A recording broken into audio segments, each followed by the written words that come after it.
simpel dat we vandaag met elkaar van gedachten willen wisselen. Als eerste aan tafel.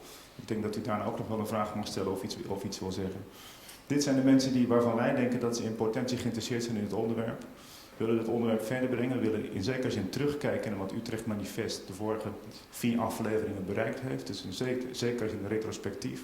We willen kijken waar social design nu staat. En als het ware met Papanek, facing Papanek in zijn ogen, in mijn nek gericht, kijken we naar de toekomst. Wat kunnen we voor ideeën, wat voor inzichten meenemen.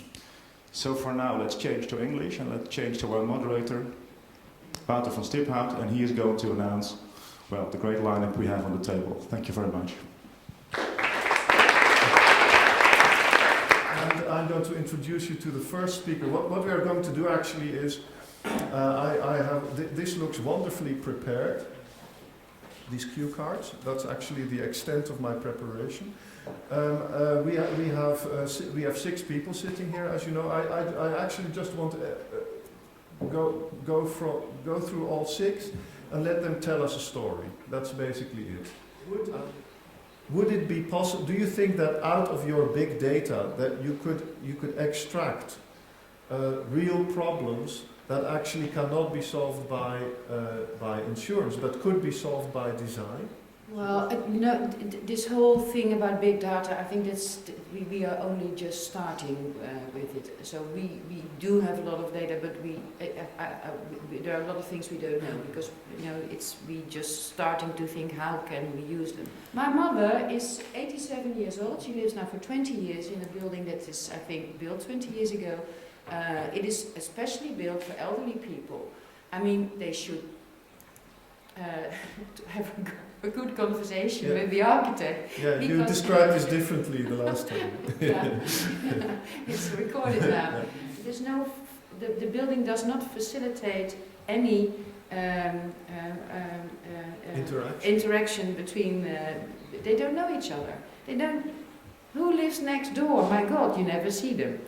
If I pick my mother up every Sunday, I take her to my home or to a restaurant or whatever, and she has a rollator, walking wheels, I think in English.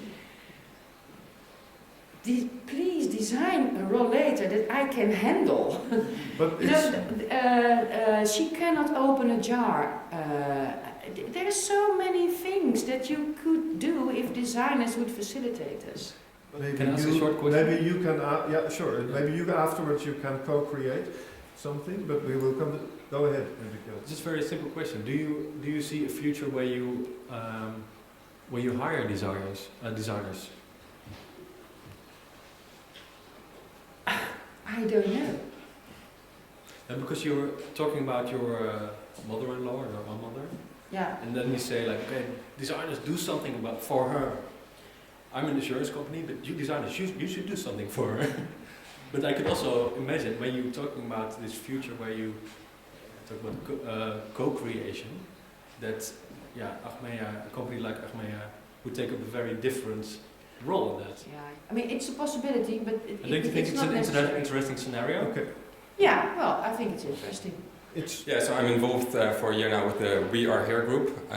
This is a group of illegalized refugees. And for the last year, they have been occupying buildings in Amsterdam, also in The Hague,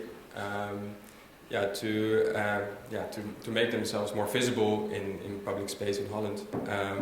And what is really interesting about the struggle of this group of refugees over the last year is that they used architecture as a medium also to make themselves visible again. So by occupying this building, by squatting it, they use a very iconic building to show their visibility, to show their issue in public space in the Dutch society. This making visible, to what end? What is the horizon? If you work on a project like this, if you facilitate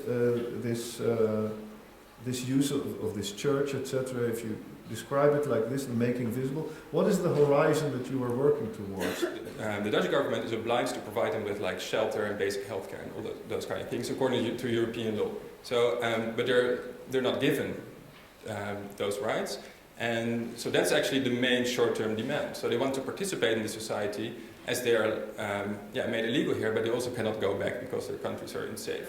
Is there any possible way, that a project like this could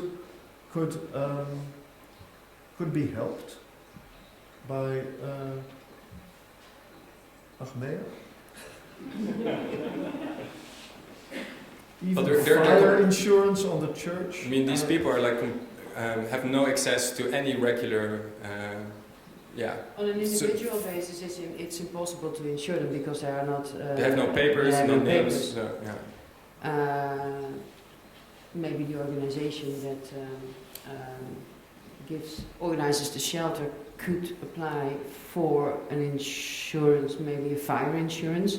I don't know. I mean, you asked me something that's for the specialist. In the way it was designed, that gives us this glimpse of a possible future. I think that is kind of this opening up of a window, this taking away of a threshold. This also plays a role in even the creating of new insurance policies, or of the creating of a good bag. I think this idea of just creating a little bit of freedom and a little bit of perspective, a glimpse of something, I think that is. I think that could be the umbrella under which all these themes could fall. Thank you very much, all. Thank you, this wonderful panel, wonderful audience. Thank you.